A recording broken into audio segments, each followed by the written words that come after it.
All right, good afternoon, everybody. Pleasure to see such a strong turnout here. I want to welcome you to this event on key steps for nutrition-sensitive social protection. My name is Keith Hansen. I'm the Vice President for Human Development here in the World Bank Group.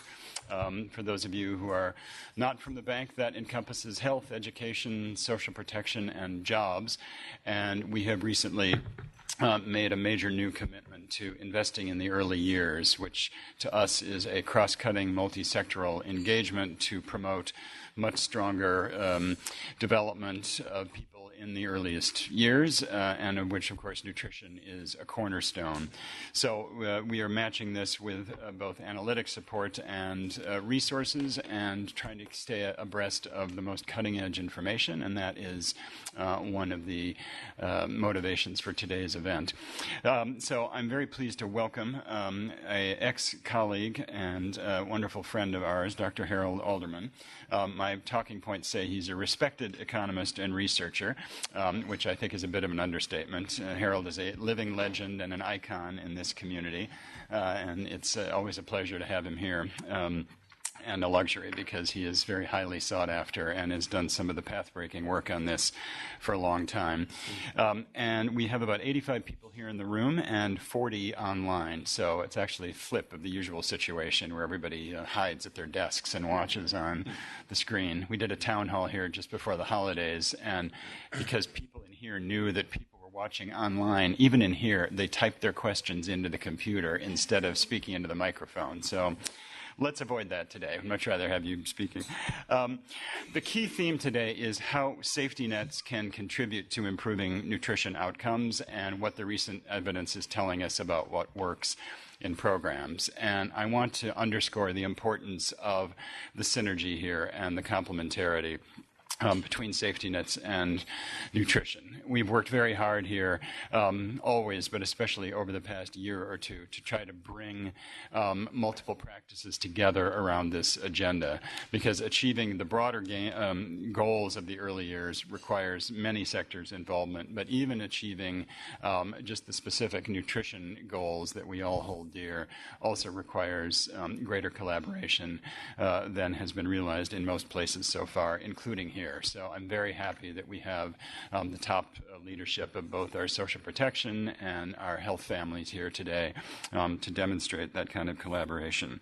And this is important not just in substance, but also because of the reach it gives us. As Dr. Alderman will point out, there are nearly 2 billion people today who are enrolled in safety nets, which is a huge opportunity to find, identify, and reach the poorest and the most vulnerable with the kind of programs that they need in order to boost their nutrition. So it's a platform as well as a substantive contributor. We are very concerned about this, not just for its own sake or because good nutrition and a healthy start is everyone's right, but because this is also an economic imperative. This century obviously is going to put a huge premium on the ability to reason, learn, communicate, collaborate, be adaptive and flexible, and that is going to require more than ever very smart and early investments in physical, cognitive, linguistic, social, and emotional development of children as early as possible. And I think the premium this century will dwarf anything we've seen before, which is why we consider this a cornerstone of human capital investment, which is in turn a cornerstone of the bank group's overall strategy for supporting our client countries. So we've made major new investments analytically, financially, and programmatically in pursuing these programs. And again, we feel that the collaboration of social protection and nutrition is critical to the success of this. So I'm very happy to have both social protection and health here, as well as our program leaders who are working in Mexico and Armenia. They're the ones who actually work with the countries to bring these services together and make things happen on the ground, and they can speak in more detail to the operational challenges that we have in running multi-sectoral programs. This seminar is part of a greater whole. It's an update on the Global Forum on Nutrition-Sensitive Social Protection Programs, which took place in Moscow in November of 2015. There we had 150 people from more than 20 countries. It was conducted in 6 languages, so today's is a more modest effort, but important nonetheless, and I'm sure of no lesser impact as we're working to achieve more sustained and improved outcomes by working across multiple sectors. We have 3 publications in the back that tell the whole story of the Global Forum, and I'm very happy that we can continue the series here today. This forum and this seminar are supported through the SecureNutrition with funding from the Russian Federation, and for that we are very grateful, and we are very pleased to have with us Mr. Andrei Lushin, who's the Executive Director of the Russian Federation here in the World Bank, which means he is my boss, and so I will give him the microphone immediately. We welcome him and thank Russia for their support and him for his personal engagement. Thanks, Keith. It's a little bit like an exaggeration that I'm your boss, but anyway, dear colleagues, dear Dr. Alderman, thank you very much for inviting me to participate in this important event. As you all know, nutrition and more broadly food security are at the top of Russia's development assistance agenda.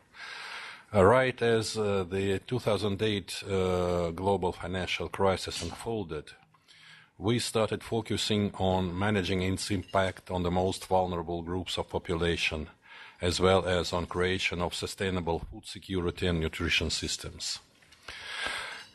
In 2009, at the London G20 summit, there was a commitment to undertake collective measures to ensure equitable and sustainable growth, especially in low-income countries and among the most vulnerable population in middle-income countries. As a result, food security, nutrition, and social safety nets became the key themes of Russia's G20 presidency in 2013. And were at the center of the Development Working Group agenda. We're happy to see that the work on these issues continues very fruitfully thanks to the partnership with the World Bank, Food and Agriculture Organization, World Health Organization, as well as bilateral donors. The complementary role of social safety nets in ensuring food security and nutrition was recognized in the outcome document of the Third International Conference on Financing for Development, the Addis Ababa Action Agenda, and in the discussions leading to the adoption of the SDGs, as well as at the World Humanitarian Summit in 2016. As I understand, some of the most interesting developments are happening on the nutrition and social protection track, which is also the main topic of our discussion today. In this respect, I would like to mention 2 partnerships that Russia has with the World Bank, namely SecureNutrition, Knowledge Platform, Phase 2, and the Nutrition Sensitive Window in a Rapid Social Response Program. The Global Forum on Nutrition-Sensitive Social Protection Programs, convened jointly in Moscow by SecureNutrition, the World Bank, and the Russian government in September 2015, was an important milestone for my authorities. I understand it was a good discussion and there was a strong convergence of views among the participants, thanks to the keynote lecture on nutrition and social protection by Dr. Alderman. I'm glad that the work many of you began some years ago and the discussions you had at Moscow Forum became parts of the HNP and SLP global practices agenda today and are being incorporated into the World Bank operations and services. Apart from social protection, there are strong linkages between nutrition in other areas, including the World Bank Group Early Years campaign. This is what we would like to see. On behalf of my authorities, I would like to assure you that Russia is very committed to this agenda and we're looking forward to sharing our experience and learning from you and others. Thank you for your attention, and back to you, Keith. Thank you very much to you and your authorities for the support and the leadership on this issue. So with that, let's turn to our keynote speaker, Dr. Harold Alderman, who's now a Senior Research Fellow at the International Food Policy Research Institute, IFPRI. He has a master's degree in nutrition from Cornell and a PhD in economics from Harvard, which makes him credible across multiple domains, which is crucial in this field. And he has gravitated toward research on the economics of nutrition and food policy for a long time.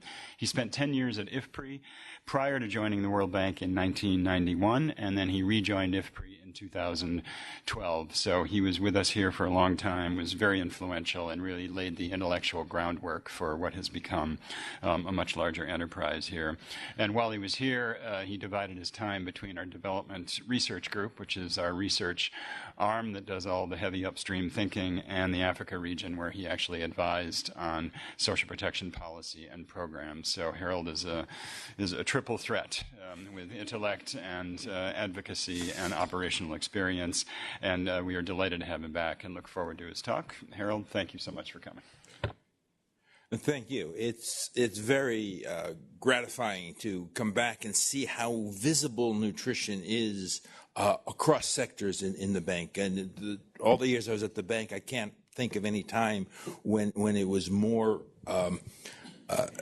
closer to the priorities within the unit, and that's very, very pleasing. What I'd like to talk about now is how to work across sectors to achieve nutrition objectives. The Lancet series that came out in 2013 did a modeling exercise, which the World Bank has updated recently, and has shown that if you invest in proven nutrition-specific interventions, you would reduce stunting by about 20% if you can scale up to 90%. That's good news, but I don't think there's anyone who came here who would think that that's good enough. It's not going to reach the World Health Assembly's goals. It's not going to reach the Sustainable Development Goals. It's not enough. That is one of the reasons why we focus on, in addition to nutrition-specific, nutrition-sensitive interventions, including agriculture as well as social protection, including education, water, and sanitation. Why they would be important from social protection standpoint, Keith has already mentioned. 2 billion people receive some form of safety nets in the world. They are generally targeted towards the poor, so it is 2 billion of those at greatest risk of undernutrition. In addition, they're often targeted towards women.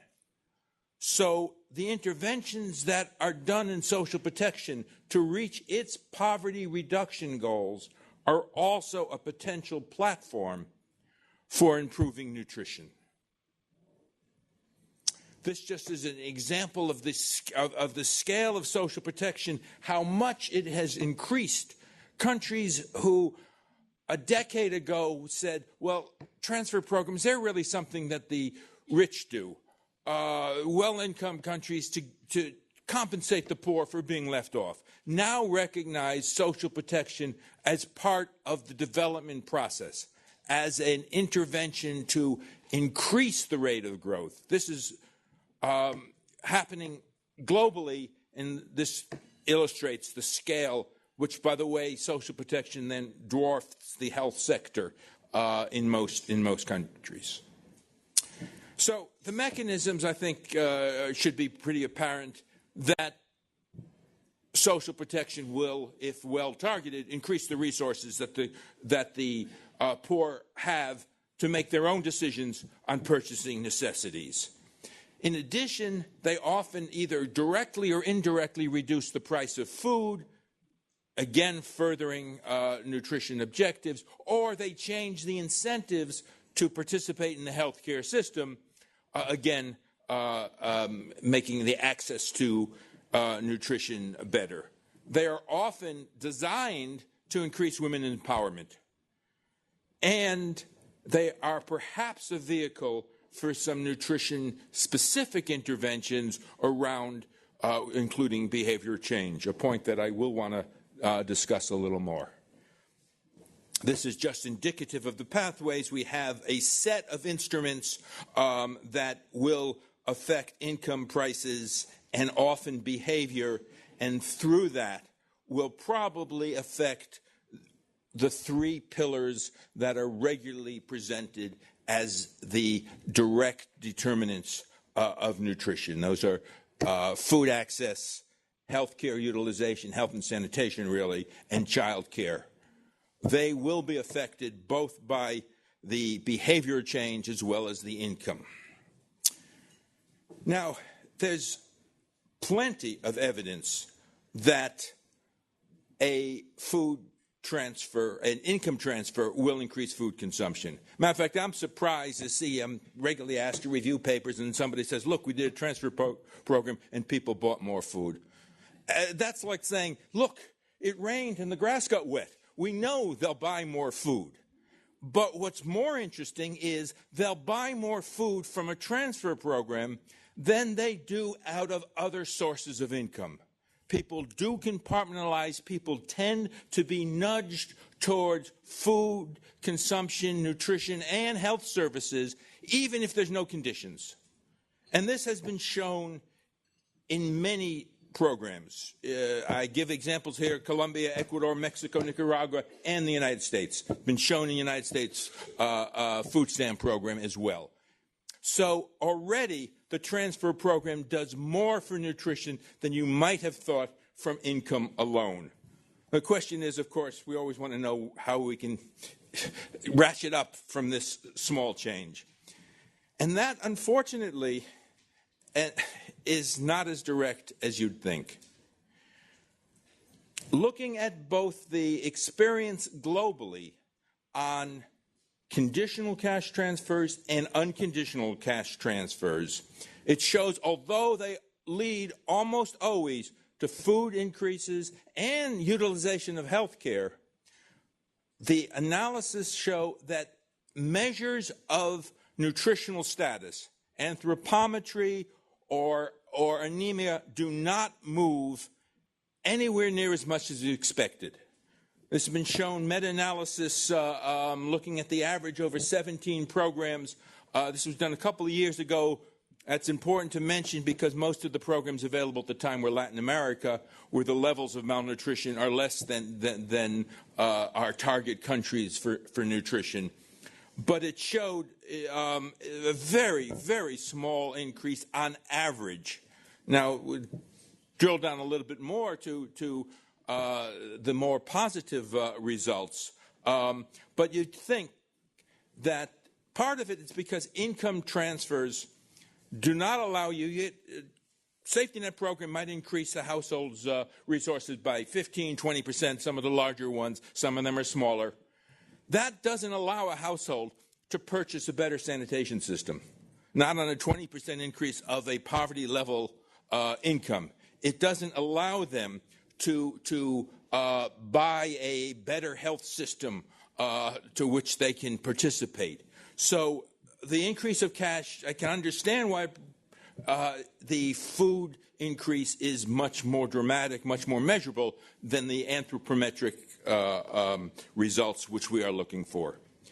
A couple of reasons why this are already mentioned, that you can't purchase better health care with a small increase of income. And if you are encouraged to go to the healthcare system through conditions, for example, if that healthcare system is of low quality, again, the encouragement doesn't get you as far as you'd want. And one of the particular issues, a little pet peeve of mine, one of the more measurable nutrition actions that can be linked to a transfer program is growth monitoring.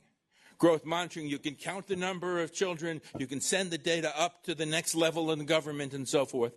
But growth monitoring is not growth promotion. Growth promotion is a face-to-face interaction with a care provider who can isolate the problem and work with the household. If your goal is merely to make a measurement, put it on a chart, that's not an effective link. Another issue that why there's limited impact is the programs are often targeted, particularly the conditions 0 to 5.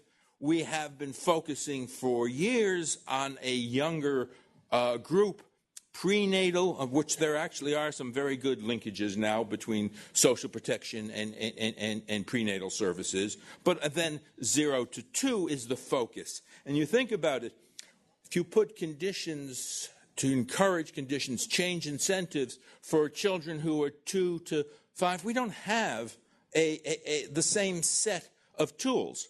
You've already made all the decisions on breastfeeding. The complementary feeding, weaning, have been done already, so that they're really, although the programs are designed on 0 to 5, they aren't targeting within the 1,000 days. By the way, I should mention, and this is important, that the meta-analysis that I cited hasn't looked at some more recent studies out of Peru, even out of the Philippines, which are a bit more encouraging. A couple of years from now, the next meta-analyses that are published may be a little bit more positive. But there also, if you look at what is already published, there are some encouraging signs from the experience on the ground, from the implementation. I've already mentioned we should be focusing on younger children. Peru, which has had a program for a while, had exactly did that. They redesigned their program, seeing that the results were not encouraging, and focused on a younger cohort. This is actually to 36 months, not 24, but they did find that by reorienting their program towards younger children, more of the same resources are now for a smaller group of children. They were able to reach improvements that they had not seen earlier on. Another issue that can improve and is shown in some of the evidence that's out there on social protection linkages is linking transfer programs with behavior change communication. Another issue which has been shown in some of the programs, that the cash transfer is for the household. If you also include complementary feeding supplements or multivitamins as part of the program, those transfers in kind are linked to children's needs, or can be if well designed, and therefore will complement the transfer program in general. I'm going to elaborate on a couple of examples of that. A trial that's been done, randomized trial that IFPRI has done in Bangladesh, which had transfer programs, food in one place, in kind in another, and both of those also transfer alone or transfer with behavior change communication. And it's only when the cash was linked to behavior change communication was there a measurable impact on anthropometry. Now that is similar to results that came out of Mexico, where again the package in Mexico of Progressa, there are examples of nutritional impact, but that's when the package included both behavior change communication and supplementary food to the malnourished child, in addition to the cash transfer. It wasn't the transfer by itself, it was a package that linked the transfer. Another example that is preliminary that the bank has been involved with is in Nepal, where there are cash transfers with communities. Outreach comes to the community. When they make a transfer, they have also used the transfer day, as it were, when the community is gathered, to do group-based behavior change communication. Preliminary results from that study again show the mix. This was not a randomized trial with different arms, but again, the impact seems to be the combination of a cash transfer and behavior change communication is much stronger for nutrition than just the cash alone. And that's not saying that the households are wasting their cash. I just don't want, there are regularly, it's always an anecdote that they saw somebody drinking, or the anecdotes of evidence shown, and this has been assembled by Dave Evans here at the bank, looking at, I think, 17 household surveys and so forth. There's no indication that, on average, there is any increase of so-called temptation groups. Granted, if there were a few drunks in the village before the transfer program, they're not going on the wagon just because of the transfer program, but they aren't going off the wagon if they were on the wagon because there was a transfer program. Similarly, I should also mention that evidence show that there's no particular increase of leisure, which again is the standard thing, that they're going to go on the dole and they won't want to work. First of all, transfer programs are only 10, 15%, 20% of poverty line. You can't live on 20% of poverty line. But the evidence has been assembled. Again, JPAL has assembled looking at global experience, and there's no statistical evidence. There's anecdotal evidence, but anecdote is that one legendary welfare Cadillac that may or may never have existed. The statistical evidence show that the households are spending their money responsibly. So the problem of the absence of impact, and when I say behavior change, I'm not telling the we tell the households to buy more food. That they know. We're telling the households how to do better complementary feeding of children. We're telling the households that if you take your multiple micronutrients during pregnancy, you'll have a better pregnancy outcome. Those are type of issues that the behavior change focuses on.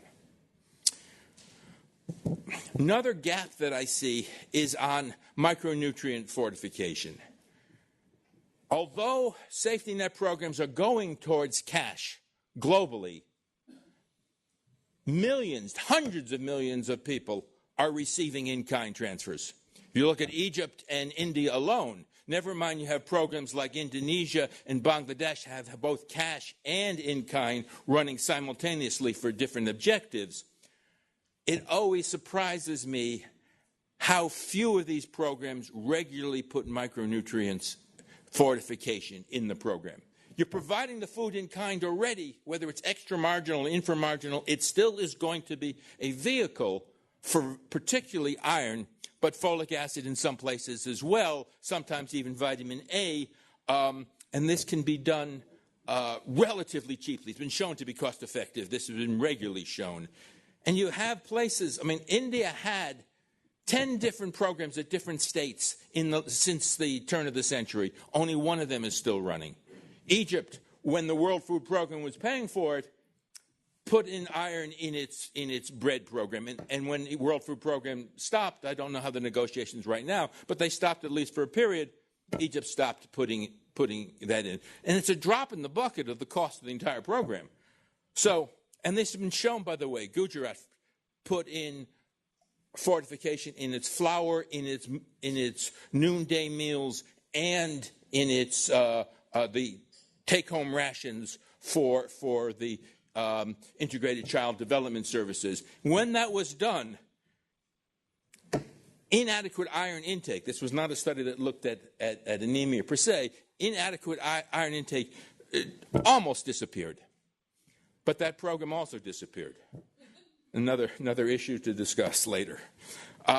So similarly, school feeding is another type of safety net program that is in kind.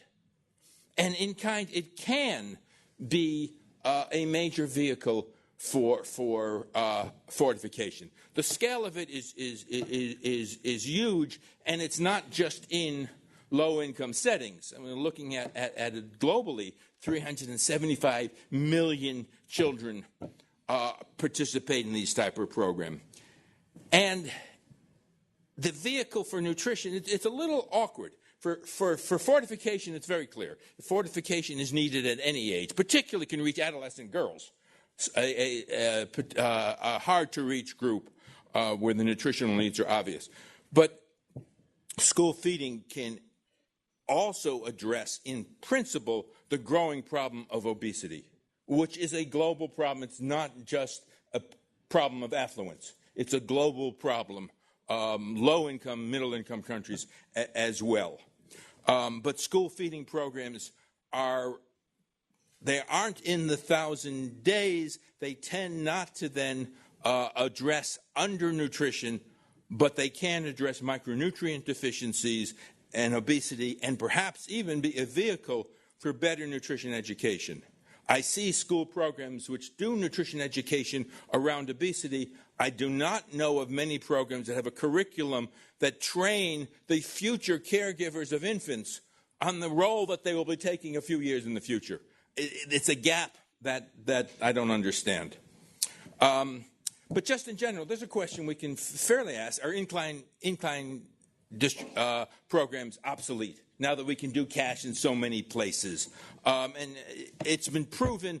IFPRI did a set of studies and randomized trials and found that for the same income support, the same value of transfer, putting cash in would be between 13 and 23% cheaper to do the same impact. Now, they found sometimes, depending where you were, the cash gave you more diet diversity, in-kind gave you more calories, but that depended where you were.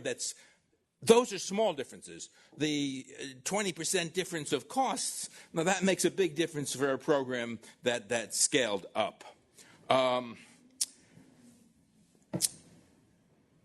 But there are still cases, as I've already mentioned, in-kind transfers have not disappeared as rapidly as you might think. Often when a cash program is in, the in-kind transfer program remains in the country. And that's that work that Ruslan and colleagues at the bank have put together have shown that these programs, even in Mexico, where Progresa, now Prospera, through Oportunidades in the middle, they still have subsidized retail outlets. As I said, it's hard for countries to quite get out of in-kind transfers. So if you're going to do in-kind transfers, let's make them better for nutrition. I'm not saying you should do them, but if you are going to do them, there are better and worse ways of doing them. We're also, of course, emergency relief. Unfortunately, that's not going to go away in the near future. There'll be need for it. You can do it in cash. It's been done. Even the tsunami response had cash transfers. But we're still trying to work out the best vehicle. Obviously, you can't do a randomized controlled trial, so it's a little harder to do. But what you would like to do when you have to do the cash transfers is to have, again, the transfer to support the family.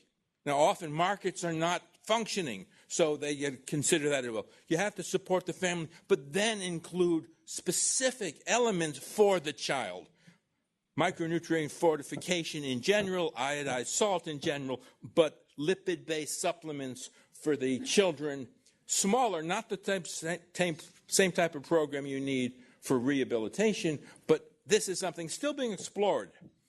But still, I would say the biggest need for this type of emergency relief is to be able to have flexible financing. And the bank has struggled with trying to put contingency plans in that can be activated rapidly. Insurance mechanisms, if not necessarily private insurance itself, the same type of triggers that were needed. The bank has been working on that. I think it's one direction social protection still can be working on. Finally, as far as program goes, public works, in general, they're neutral to nutrition. They don't have to be, and I think many people here in the bank know of the bank's work in Djibouti, where the public works program is tied. Eligibility for household members depends upon having first had the women in the household attend behavior change communication group sessions. Women are given priority in the work, and if they are asked to work, they try to make it that it is light so that the calorie requirements for the work don't compete with the calorie requirements for pregnancy and lactation. You can also make them more sensitive by having creches and perhaps even have the caregivers within the creches be the public work recipients themselves. These can be done. They are not generally done, but there are some examples. The obstacles in general, just to be wrapping up, social protection programs are primarily for poverty reduction. That is their goal. That is their first goal, and they need to be. That already puts a dilemma, because not every poor is at risk of malnutrition.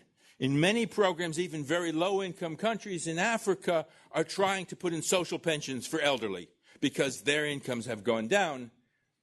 There is a dilemma on how much resources you want to put out of your total resource availability towards the productive type of safety nets, particularly trying to increase nutrition, and the other equity-based goals as well. That dilemma will always be there, and particularly considering that you often can't do everything. And doing a little for a lot of people probably does a little. Anyhow, and there's always the issue, and you'll hear this within the bank, you'll hear this within any ministry, the staffing issues, both staffing and training and staffing and coordination. These are issues which are perennial and probably will be there as long as programs are being designed and implemented. So just to conclude, targeting to the most nutritionally vulnerable, which means perhaps when we look at our targets, the old targets of under 5, nutritionists have already narrowed their targets. Social protection hasn't necessarily followed to target at younger. Including behavior change communication, I think is really the key to getting the most out of your transfer programs. Other services include, when possible, micronutrient fortification, supplementation. School meals might also include supplementations of iron at a weekly or biweekly basis. Deworming, still controversial. We can talk about that some other place. And to be able to get better mechanisms to scale up rapidly within a short time before the nutrition problems emerge. Thank you.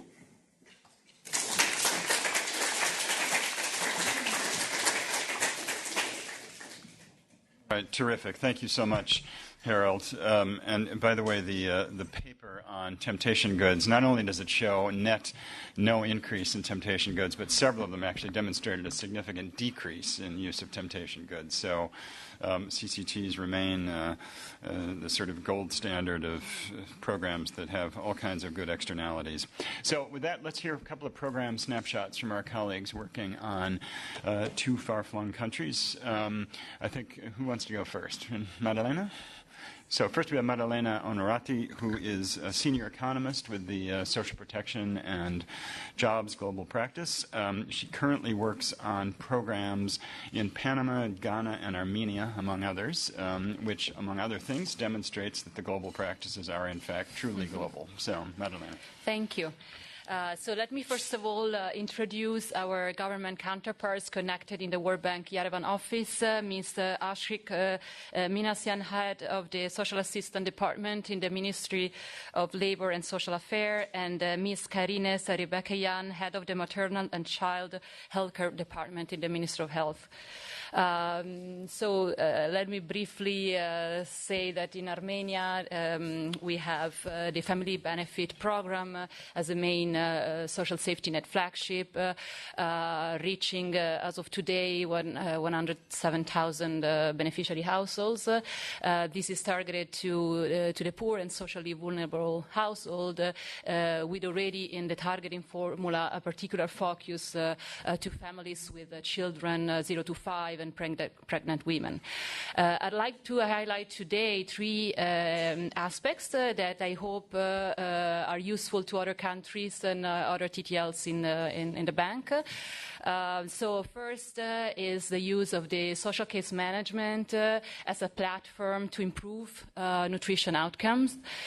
Second is the intersectoral collaboration that is key to make a social safety net program nutrition sensitive.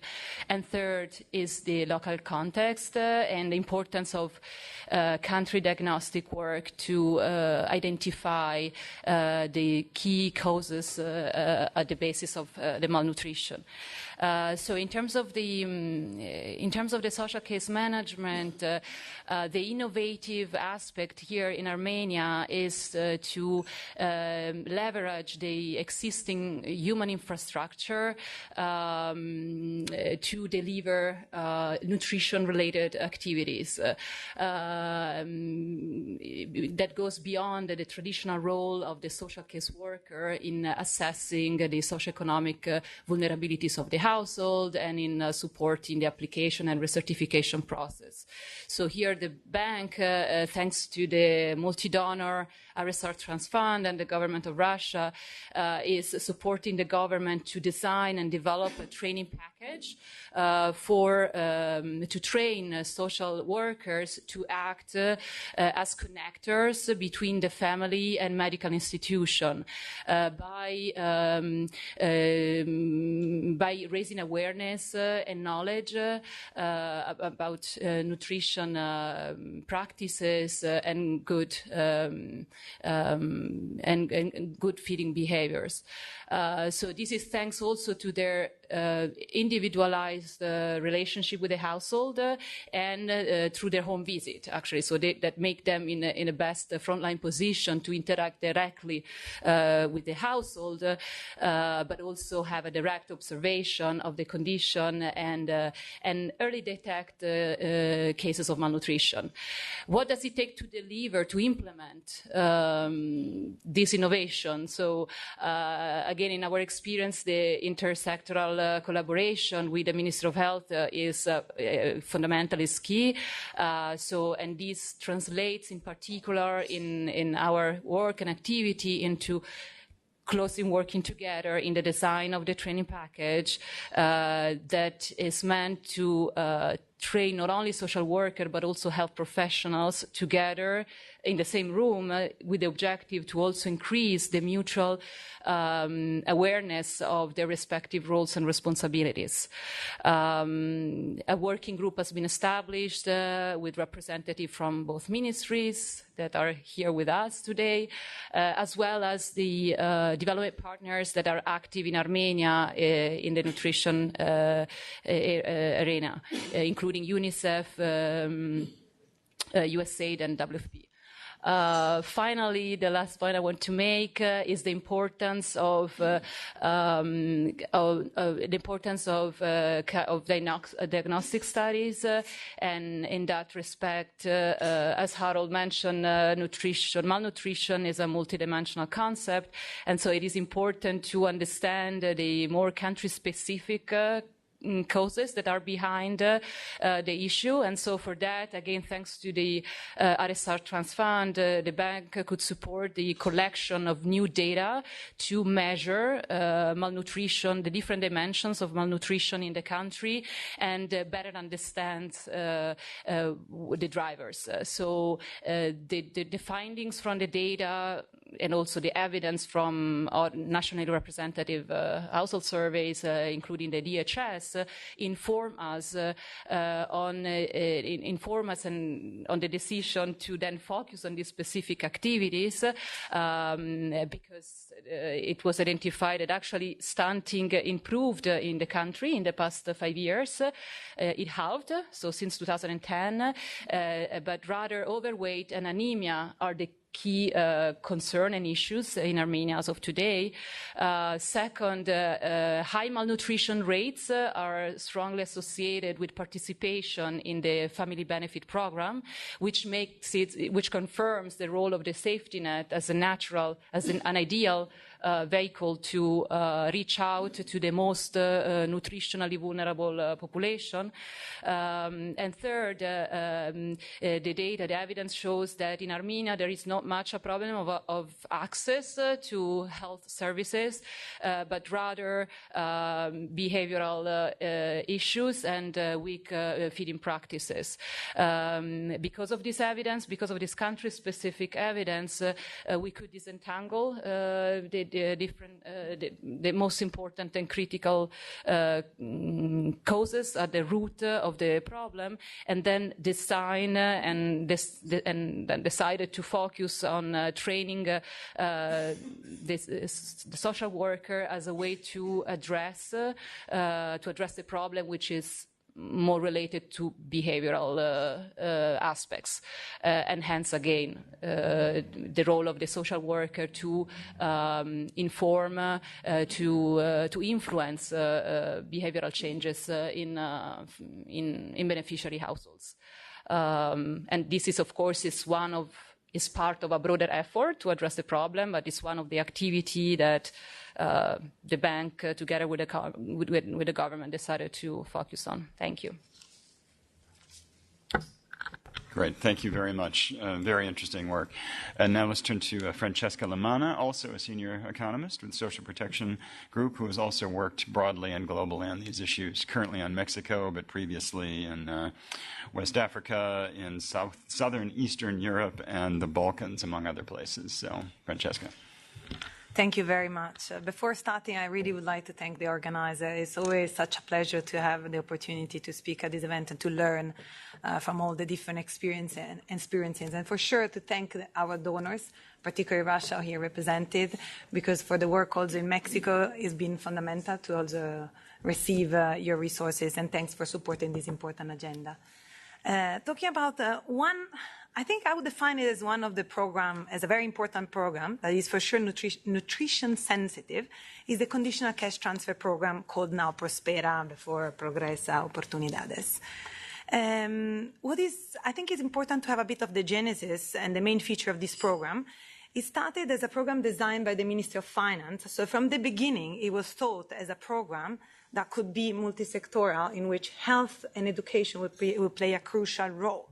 The idea was to ensure that you could invest in reducing poverty, but also investing in reducing poverty, and also in making sure that you could break with the intergenerational cycle of poverty, and so investing in the young.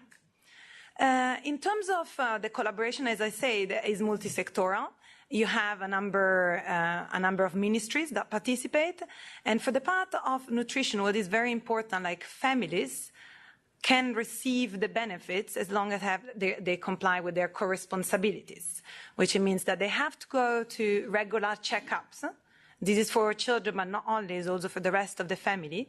And actually at those centers, they will always receive food supplements, they will receive growth monitoring and counsel. And that's why it's so crucial that they go. And then they also have the education component of the compliance, which is very important. From the beginning, the program was really designed in such a way that evaluations would be crucial. So as Arad, I think, mentioned, there are a number of evaluations that he quoted, and all of that, actually the founders of this program wanted evaluation to be embedded. It still remains such, and we think, and we actually, because of the great collaboration we have with them, we think it should be like that, and they also value that. In fact, a program like Prospera has been replicated now in many countries, but continue to innovate. So the desire to continue to innovate can only come if it's accompanied by strong evaluation. This is something that I want to reinforce all the time. For sure, the program has a massive now territorial presence. Before, I think there were the numbers. We are talking about around 28 million beneficiaries, 6.8 million families, and with a very substantial budget that even in a time of budget constraints as the current one in Mexico hasn't been cut. So just to tell you also how much is valued by the country.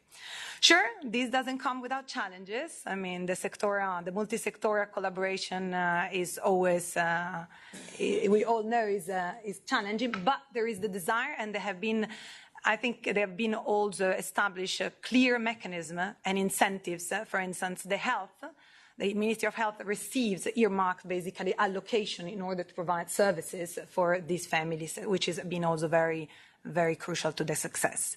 Now, getting a bit to some operational improvement that actually resulted in better nutrition outcomes, I think Harold pointed a number of critical elements and lessons learned. So, for instance, one that I would like to discuss now is like the food supplement. In the past, at that point was Progressa.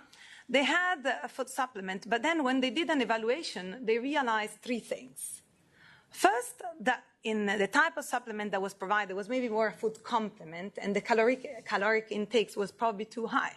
So in a country that we know also that is having not only malnutrition, but also obesity problem, overweight and obesity, this was a major finding, and so they had to readjust. The second finding that they had is like very often they will give it this food complement, but they wouldn't use it.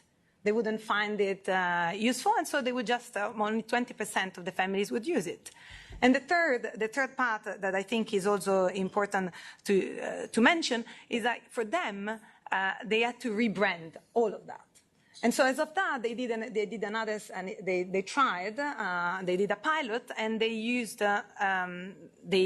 different type of supplements, and then now they have a more attractive packaging, and they're using for young children sprinkles, and they use for pregnant mother tablet. So all of that to say that even for something like they thought was well designed, you always need to make sure that it's well perceived by the population, is well used for the purpose, and not maybe left there in a desk, in a table, and also that is something that is nutrition. The nutrition content has to be. You don't have. I mean, imagine increasing caloric intake. This was one. Another one that I think we need to stress is that all the communication strategies that the program over time had to revisit a number of times at all levels. We are talking about, Ara was mentioning, for instance, you call it the growth promotion or the counseling. They realized that that wasn't provided. So, I mean, they would monitor the growth, but then if you don't provide good counseling, that wasn't really making the impact that they could. And the same is also for communication and behavioral changes at the level. The program uses a lot leader mothers, and also other staff at the local level to reinforce all what is communication behavioral changes.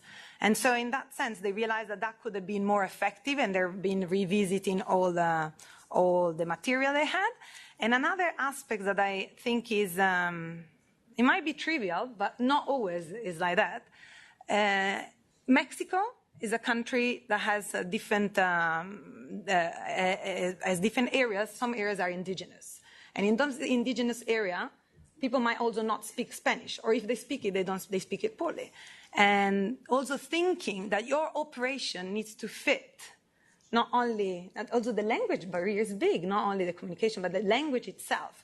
So the program made a major effort to ensure that there is local personnel that can speak in the language and, of course, can provide the service at the quality, which was not happening. And also the same is with the health personnel.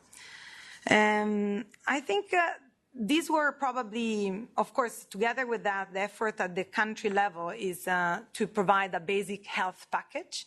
What came out of the studies was all the promotion part and also the curative part of the health. So now every beneficiary from Prospera receives also Seguro Popular and receive a basic package of interventions, the minimum intervention for health. This has been a major achievement, and of course this contributed to reducing malnutrition. Last, I would like to maybe focus on what the country is also thinking about doing, in addition to making sure that all of that get consolidated and continued with the evaluation that they keep in doing and the continued improvement, is they are moving, and I'm looking at Keith because also the same thing, they're moving into ECD. They are also now thinking at national level to work on stimulation. So that's what is going to be the next challenge. We are looking forward also to collaborate with them on all of that. And they're thinking about doing interventions both in centers, but also community-based interventions. So these, I think, will be a perfect complementary intervention to what we have been mentioning about nutrition. In conclusion, I think it's been challenging and will continue to be challenging, but working together and multi-sectorial is fundamental. We need to continue. I'm really pleased also to see all the important people also in the bank working together on that and making sure we continue to do so at the country level. At times, aligning the incentives at the country is really important, and we are seeing that there is the need for a leadership all the time at central level to make sure that these operations really work fully. And last but not least, I always reinforce the fact that we need to continue in evaluating.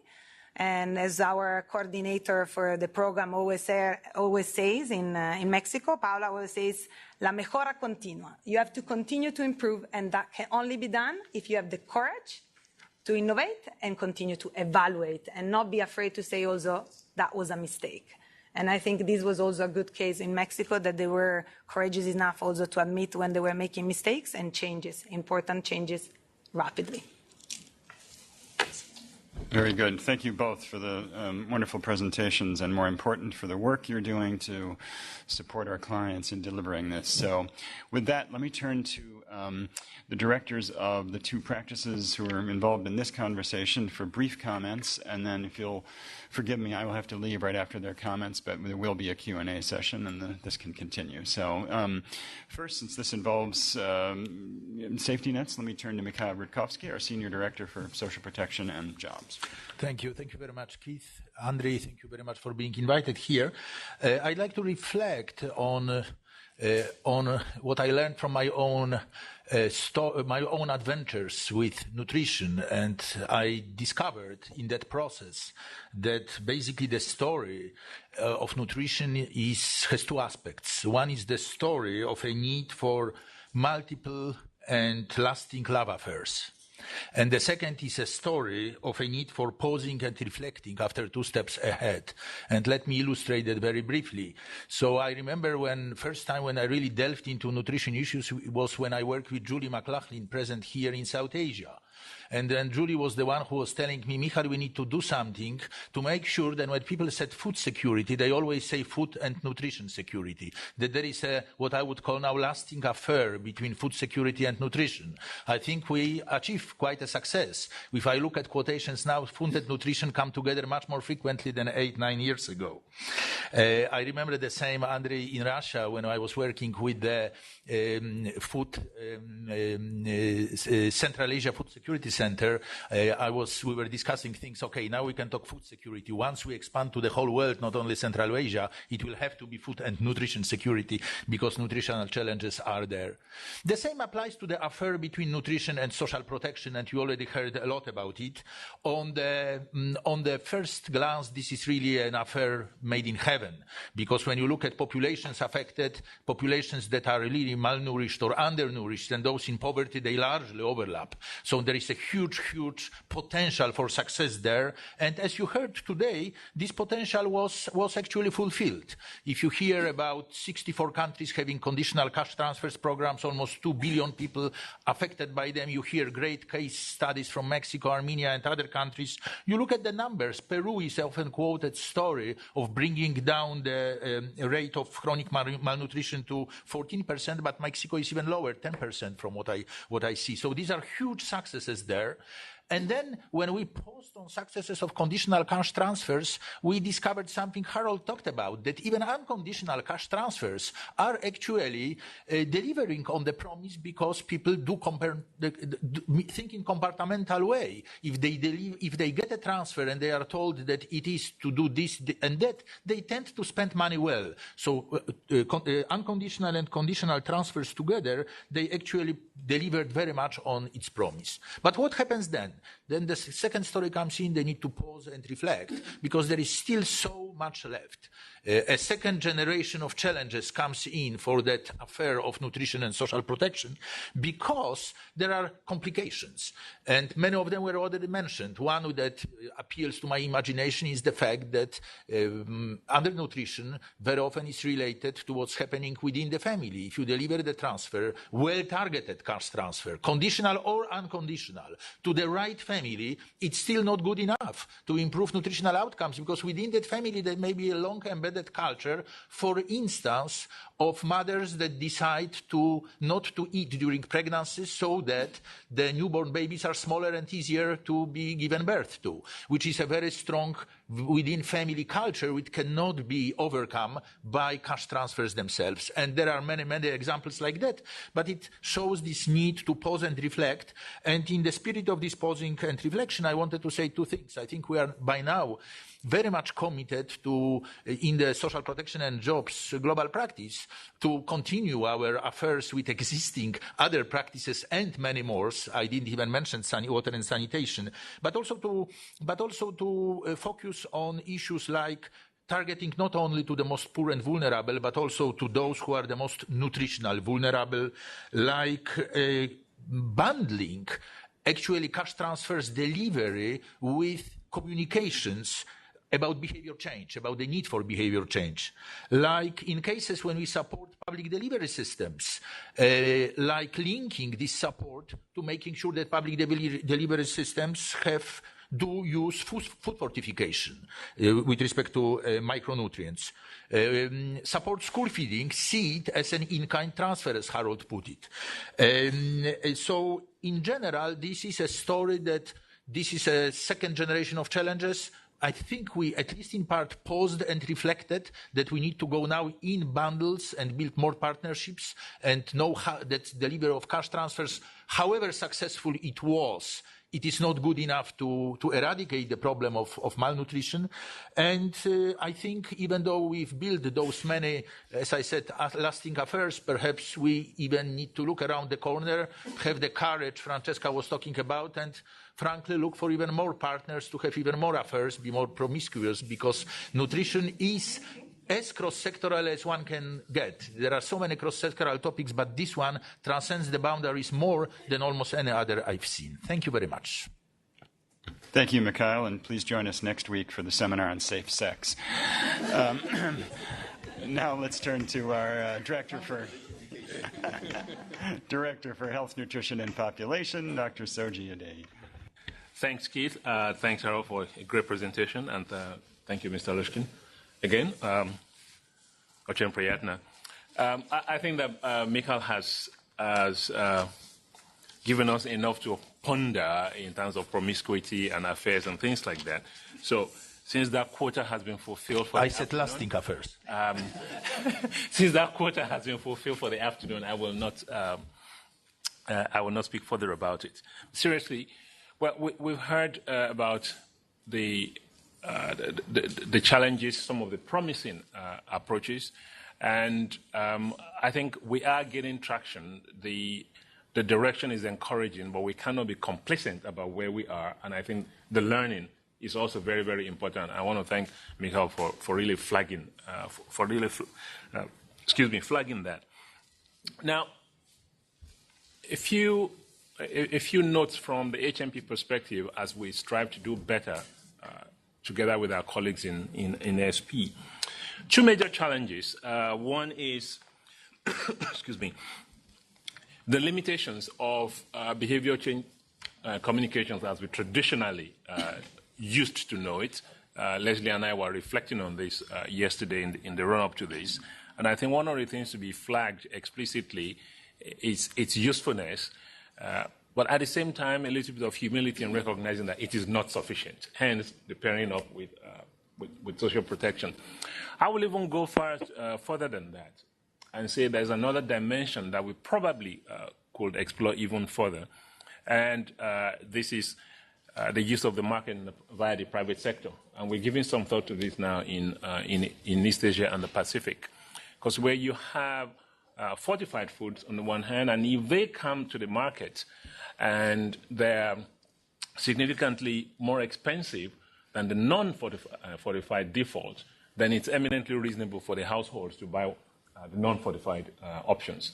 So it is a case for subsidy for those products and for channeling them through the existing supply chains, for example. So that's something to keep in mind. Being mindful of the time and the fact that Keith will soon leave, needs to wrap up this segment before the Q&A, let me zoom ahead and just put on the table a couple of examples of promising linkages with our SP colleagues. And this is now looking at the how. How do you do this on a large scale? So in the Gambia, there's the Maternal and Child Health Nutrition Results Project. And that includes cash transfers to households and community groups, as well as cash transfers to individuals. So that's a current example aimed at increasing the demand for and utilization of nutrition services through counseling and through timely referrals. And the transfers to individual women aims to increase the use of prenatal services, for example. So that's the Gambia, combined with results-based financing. There's another one which is in Guatemala. This is forthcoming. We're working on it, where a multi-sectoral operation there, excuse me, which is now under preparation, and is going to improve the targeting, reliability of transfers, and their financing based on some performance-based indicators, with verification of health and nutrition core responsibilities as key components. I think where we see this going boils down to the following: scale, continued learning, adaptation to the inter-country differences, and also in some cases intra-country differences, because in some of the places where we work, they are legally single countries, but when you look at the social-cultural practices, the accessibility to different populations, as well as the nature of the market and many times the supply chains, you might as well be dealing with multiple countries. So that sensitivity to variations across and within countries is crucial. So I'll leave it there for now, and then we can take some more in the Q&A. Thanks. All right, thank you very much, Soji and Michal. At this stage, I will excuse myself and turn it over to Leslie Elder, whom I also thank for her role in pulling all this together. So. Great. Thanks very much, Keith, and thanks to everyone for being here. I want to take this opportunity at this stage to thank all the speakers, and also to offer the opportunity, should schedules mandate, just as Keith had to leave, feel free to leave when you need to. I know that schedules are really tight today. So at this point, I'll just first quickly introduce myself and the team. I'm Leslie Elder. I'm the TTL for this, or task team leader for those outside the bank for this entity, Secure Nutrition Knowledge Platform. And so I too give heartfelt thanks to our support from the Russian Federation. My colleague Aaron Buxbaum here, online colleague Laura Figazzolo in Italy. So that's the team. It's a very small team, but we have just found the engagement along with, and I neglected to say, Alessandra Marini from the social protection side. We've had an excellent collaboration across these sectors: health, nutrition, population, and social protection. So at this point, we'd like to open up for questions.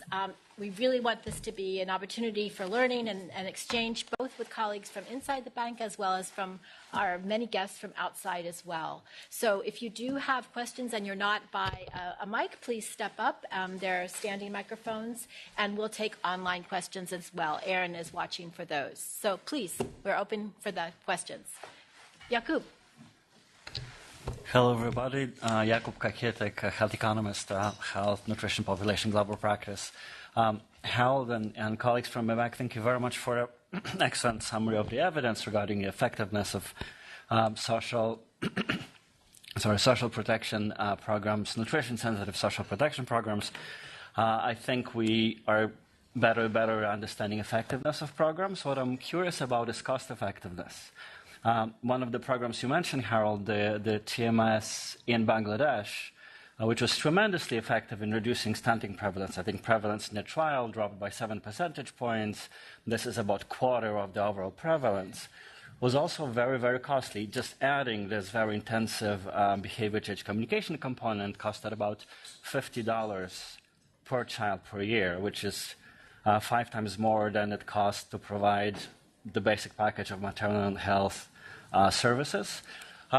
So I'm curious, sort of what's your understanding of cost effectiveness of making existing social protection programs more nutrition sensitive? And to a colleague from the bank who spoke about this, are you measuring this? Are we looking at sort of how much we're getting for $1 we spend, or is it cost effective? Or what are the most cost effective ways of combining, of having this long-lasting love affair that Michal Rutkowski was talking about? Thank you. Let's take a couple more questions and then we'll circle back. Please. Augustin. Thank you, Leslie. Hi, everyone. My name is Augustin Fleury, and I'm a nutrition consultant. Thank you very much for the presentation. I thought it was very illuminating. And I want to focus on the difference between in-kind and cash that was touched on in the presentation, and the kind of 20% lower cost for cash than in-kind for similar impact. So the big condition there is, are the markets sufficiently integrated and functioning for households to be able to get the right food when they use their resources? And I wanted to know if you could elaborate a little bit on the evidence about, kind of, what are the minimum market conditions? How do you assess them? And how do you make that choice between cash or in-kind? And related question, are there kind of interventions to support markets or the enabling environment for markets, which have been tested in combination with the programs and that enhance their effectiveness? Please. Good afternoon. I'm Emilio Bunge with Development Finance International. Work with a couple of companies in the nutrition space, and I wanted to follow up on my colleague's question. Mr. Adeyi made reference to the private sector, and some efforts are being made in Southeast Asia. I'm curious to what extent, as we develop some of these markets, maybe some of the issues of pricing that he was mentioning might be able to come down, create sustainable supply and value chains to address some of these issues. Clearly, by the numbers you mentioned, right, 2 billion people in conditional cash transfers, 400 million people in school transfers, I think it's an opportunity that there may be private sector solutions that help address the challenges. Thank you. And we'll take one more, and then please, Patrick. Patrick Primond, West Africa Social Protection. Thank you, Harold, for a very clear and comprehensive presentation. You talked about, when we do cash transfer program, how it's quite promising to complement them with growth promotion or behavioral change components. You talk also, when doing in-kind transfer, about the importance of making sure that there is fortification in there. I'm wondering if you could say a little more about the potential complementarities between cash transfer and food supplements, and kind of the evidence around that and some of the challenges. I think Francesca mentioned some of that in Mexico. Great. So why don't we turn back? Harold, do you want to start? And then Francesca and Maddalena, please. And Soji, of course. Yes. On the issue of cost effectiveness, there's two things I'd like to say. First of all, our social protection program's primary goal is equity. And equity doesn't fit into some of the cost-benefit analysis we want. We have a multiple objective. One is nutrition and one is equity. And this leads to real difficult policy choices. I gave the example, if you only have a limited funds, do you do it for the elderly? And that would address equity, of course. Or do you do it for the parent with a low-income child, which would give you long-term productivity? So those are questions can't be, our tools for that are still somewhat limited. But you've talked about the cost effectiveness of adding on an element, which is, of course, a different dimension and very, very interesting. And I agree with you that behavior change communication is often very expensive. Now, some of it is designing the messages. Now, the designing the messages is, of course, a fixed upfront cost. But there are various innovations being explored. Some of it is using cell phones, which could be very cheap. How effective there's for ECD videos in Jamaica that Sally Grantham McGregor and Sue Walker have put in, where you have to go to the healthcare clinic anyhow. While you're waiting in the room, there's a video. Low cost. Effectiveness has been proven on short run. Long run is a different issue, not yet known. So in general, I agree with you. And what implementation studies are doing, proof of concept is there. Now we need to find ways of delivering it. Better messaging, as already mentioned, local language messaging, so that there are real questions still on that. As far as in-kind and cash, context always matters. Sometimes they've been shown in very, I think, isolated places, cash can actually lead to price inflation. But I think in general, most places in the world, the markets are integrated, particularly for the grains and pulses. I think in every case you'd want to look at it. There's one issue that comes up is price inflation. When the world food prices went up in 2008, Ethiopia, which had both cash and in-kind in different regions of the country in the same public works program, of course, if you got cash when the prices were going up, your wages were going down. If you got in-kind, your wages were real. They didn't change. You can address that as Brazil did, and later as Ethiopia also did, by changing the wages, or changing, in case of Brazil, the transfer program.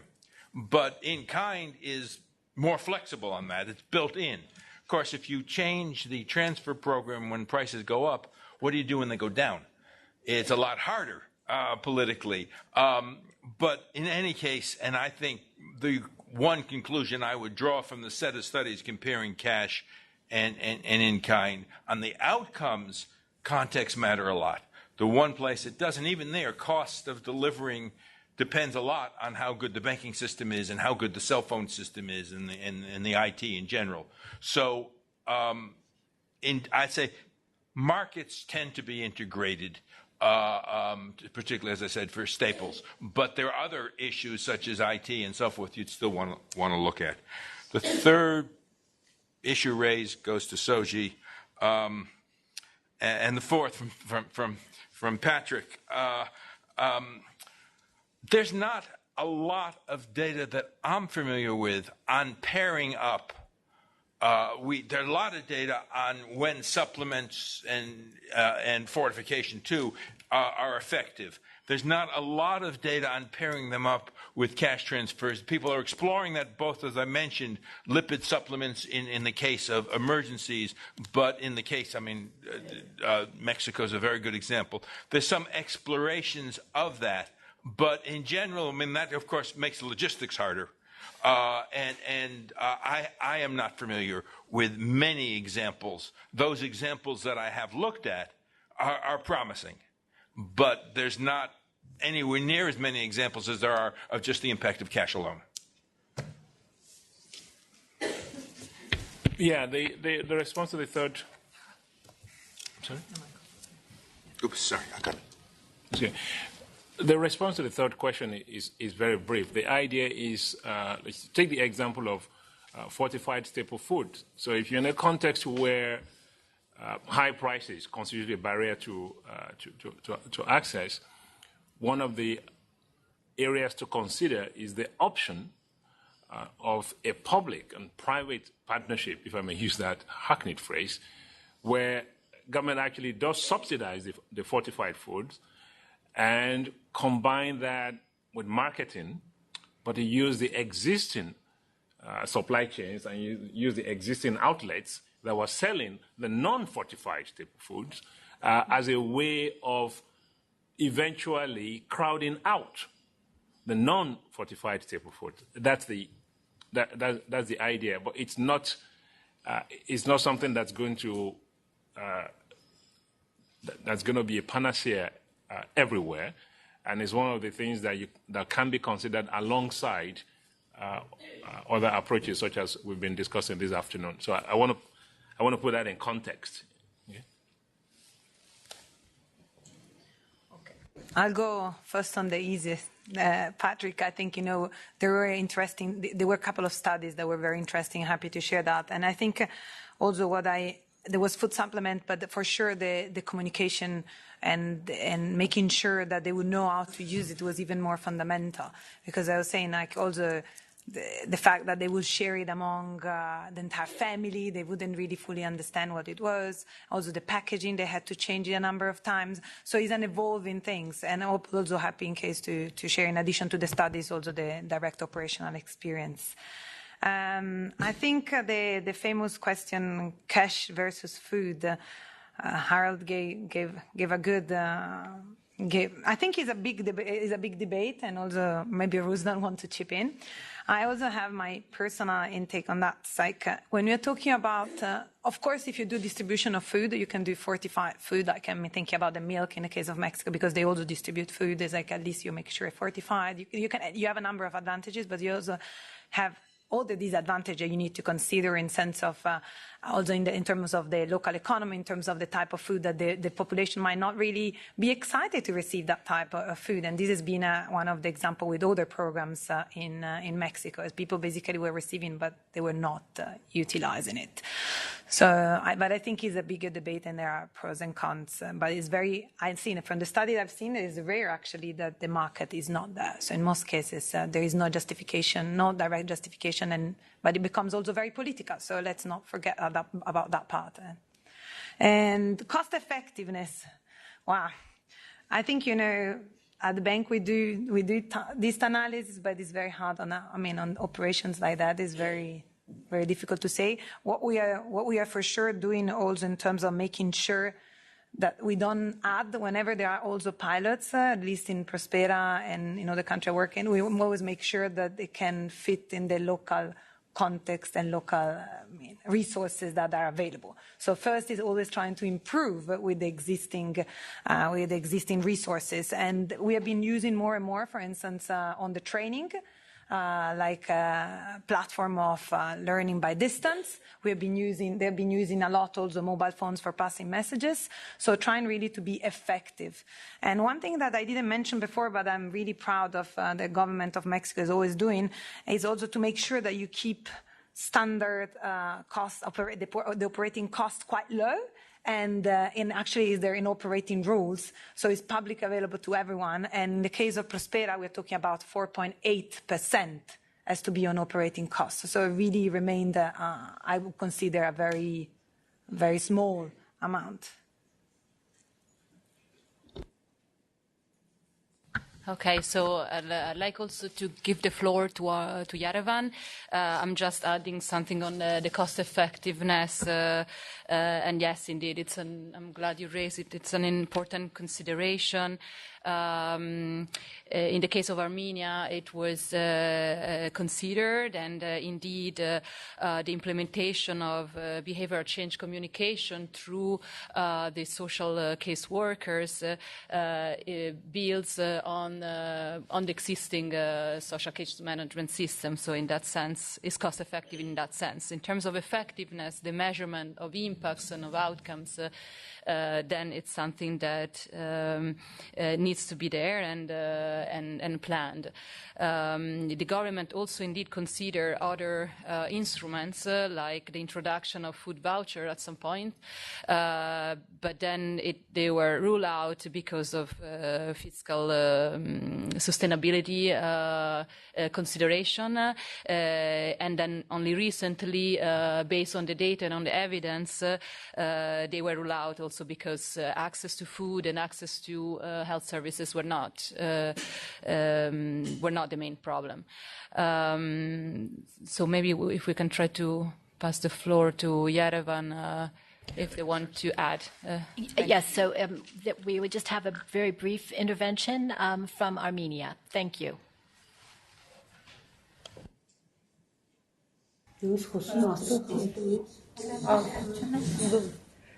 Hello everyone, thank you for this opportunity to participate. Շատ հետաքրքիր էր լսել միջազգային փորձը տարբեր երկրների ունեցած հաջողությունները. It was very interesting to listen to different examples and success stories also from other countries. Եթե հանրապետությունում մեր երկրում Հայաստանում արդեն 99 թվականից տպաստերի համակարգը գործում է, ապա թերսնուցման դեմ պայքարի կամ սնուցման ծրագրերի զուգահեռումը սկսել ենք դեռևս նոր-նոր. In Armenia, different type of benefit programs have been in place since 1999. However, with regard to malnutrition, our efforts are just in this in the new period. We are just starting to do some malnutrition efforts. Շատ են կարևորում համագործակցությունը տարբեր ոլորտների մասնագետների միջև. We really prioritize the multi-sectoral collaboration. Եվ առավել շեշտադրված պես համար հիմա նպատակ ենք հետապնդում այս համատեղ աշխատանքի միջոցով թերսնուցման դեպքերի վաղ հայտնաբերումը.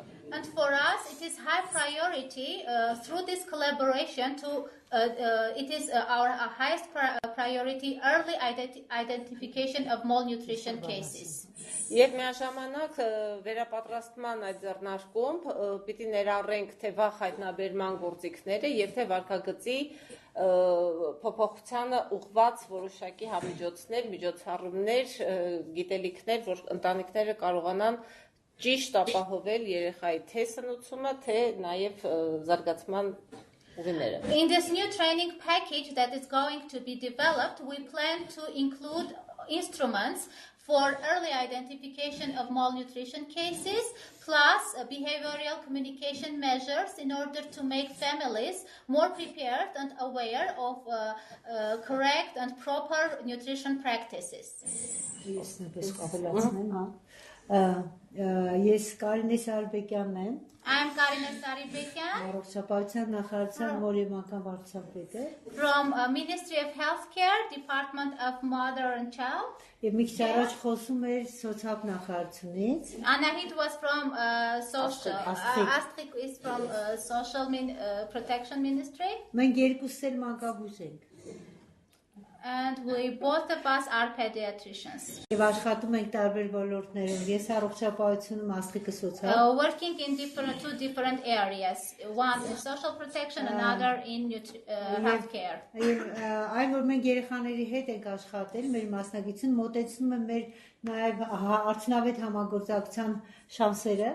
Because we both have been dealing previously with child care, that's why it is easier for us to communicate and to collaborate for child care issues. Ես ուզում եմ նույնպես շնորհակալություն հայտնել շատ հետաքրքիր այս կոնֆերանսի եւ ելույթների համար.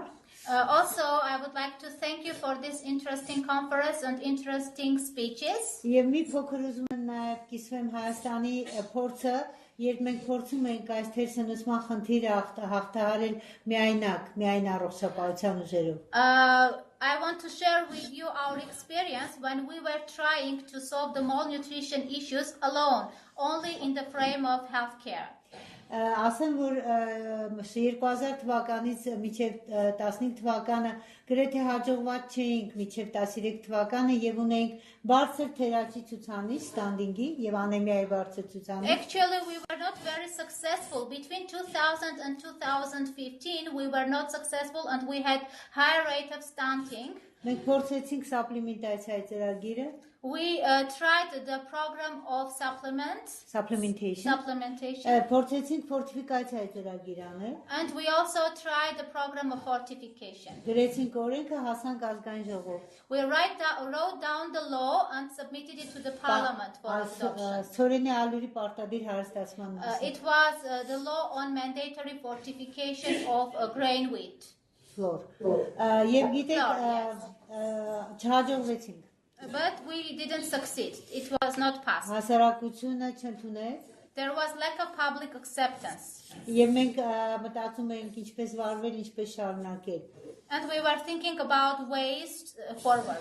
Եվ ունենք հաջողված պատմություն։ And we have a success story also. Երբ փորձեցինք մայրերի գիտելիքները լավացնել, when we try to improve mother's knowledge. UNICEF-ի աջակցությամբ հանրապետության մարզերում խոշոր գյուղերում ստեղծվեցին մայրերի կրթության ռեսուրս կենտրոններ։ And resource centers for mothers' knowledge, mother training was established in big local communities. Եվ ամբողջ ջանքերով փորձեցինք փոխել վարքագիծ եւ գիտելիքները։ And we tried all our efforts to improve and to change behavior. Եվ մենք հիմա DHS-ի նախնական տվյալներով փաստում ենք, որ ունենք իջեցում եւ անեմիայի եւ սթանդինգի։ And we are now happy to share with you the success that we have decreased in the rate of stunting and anemia. Եվ ես կարծում եմ, որ իսկապես մեր փորձը ցույց է տալիս, որ մենք պետք է բազմա դիսցիպլինար մոտեցում ցուցաբերենք եւ միջսեկտորալ համագործակցության միջոցով առաջ գնանք։ This proves that the way forward is multidisciplinary and multisectoral collaboration. Այստեղ նստած են երկու փորձագետներ սոցիալից եւ առողջապահությունից, որոնք մշակում են այդ փաթեթը։